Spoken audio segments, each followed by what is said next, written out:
कल्पना करो, अगर इतिहास का एक ऐसा अध्याय हो जहां एक महान नेता की मौत ऑफिशियली तो घोषित कर दी गई, लेकिन उसका शरीर कभी मिला ही नहीं, और दशकों बाद भी लोग ये मानने को तैयार नहीं कि वो सच में मरे थे। बल्कि कई लोगों का मानना है कि ये सब एक केयरफुली प्लान्ड डिसअपीयरेंस था, एक ऐसी साजिश जिसने पूरे देश को आज तक उलझा कर रखा है।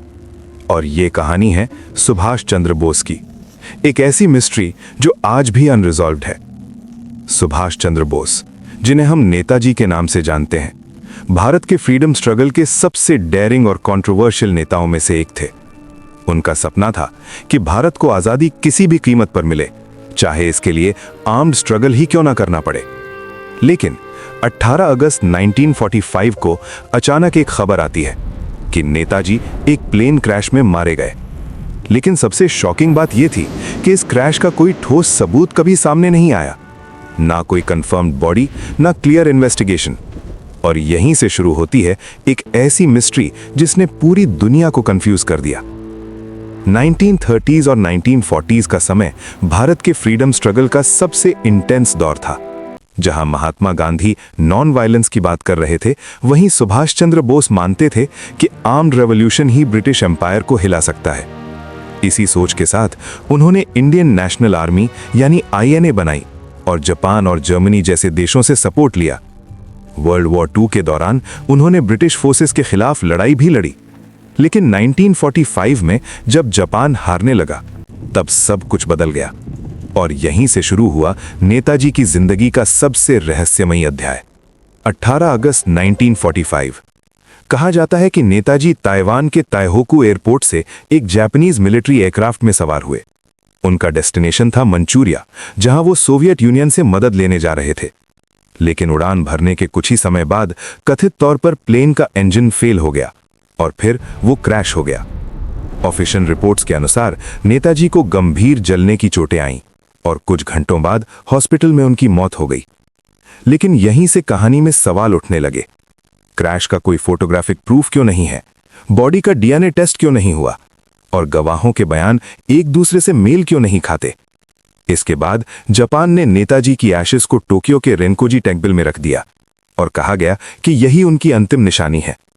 लेकिन भारत में कई लोग इस बात को मानने को तैयार नहीं थे।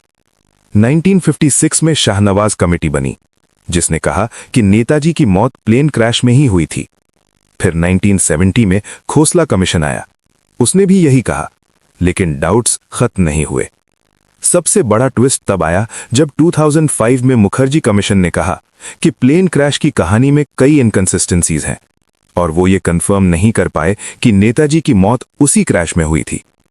अब इस मिस्ट्री को लेकर कई थ्योरीज सामने आती हैं। नेताजी की मौत प्लेन क्रैश में हुई, लेकिन कोई सॉलिड फिजिकल एविडेंस नहीं।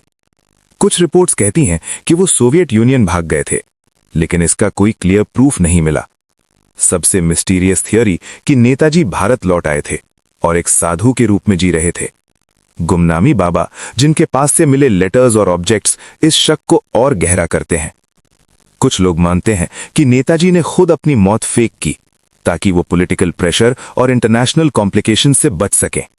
अगर ऐसा हुआ तो ये हिस्ट्री की सबसे डेयरिंग डिसअपीयरेंसेस में से एक होगी।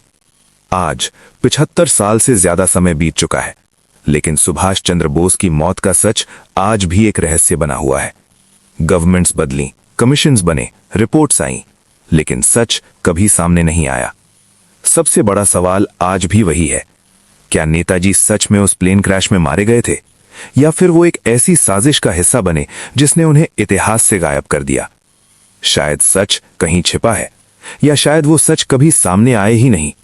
लेकिन एक बात तय है, नेताजी सिर्फ एक व्यक्ति नहीं थे, वो एक विचार थे, और विचार कभी मरते नहीं। और आज भी जब भी इस मिस्ट्री की बात होती है, एक सवाल गूंजता है, क्या सुभाष चंद्र बोस सच में मरे थे, या फिर वो आज भी इतिहास के सबसे बड़े रहस्यों में से एक हैं?